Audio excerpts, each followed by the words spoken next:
Nós de Universidade de Aruba, vooral, of especificamente Social Work and Development Program, a organização de dois eventos de social carrossel, na uma que nós está unindo várias organizações do setor social, como também departamento que está trabalhando no setor social, para assim aí bem junto e prover informação na nos estudantes e maneira wag também para nós na API, nós não somente estudantes de Social Work and Development, mas também de API Salubridade e Serviço. A meta foral do evento aqui está para pôr duna estudante conhecimento do setor social, esta parte de onde a matéria não está ser donada também, que está inleiding tot social werk, que está para criar a fundação do setor social para bisa e assim está dando conhecimento direto também de diferentes organizações. Dus a meta mais tanto está para dando quem tem fundação não tem, o departamento nacional do setor social, mas também tem caso aqui num produto, num serviço, num projeto em geral que a organização social tem executando em comunidade de Aruba. Het is fantastisch om te zien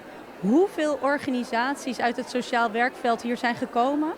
Voor de studenten is het een fantastische mogelijkheid om te oriënteren op waar ze uiteindelijk te kunnen komen te werken.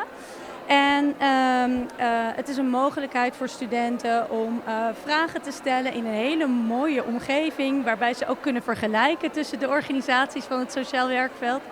En het mooie is dat ook studenten van de EPI hier vandaag zijn, waardoor we eigenlijk een samenwerking creëren om studenten een zo goed mogelijke opleiding te kunnen bieden.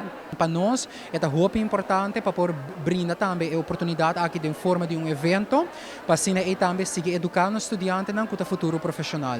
Als social worker is het ontzettend belangrijk om opgeleid te zijn in interacties met mensen, kunnen omgaan met verschillende doelgroepen, weten wat jij als persoon brengt in de organisatie. En de enige manier om dat te leren is door stages. Daarom willen wij zo graag samenwerken met organisaties in het social work field, met de EPI, om ervoor te zorgen dat studenten zoveel mogelijk momenten krijgen in het programma, in de studie, om kennis te maken met het veld, maar daar ook te kunnen oefenen.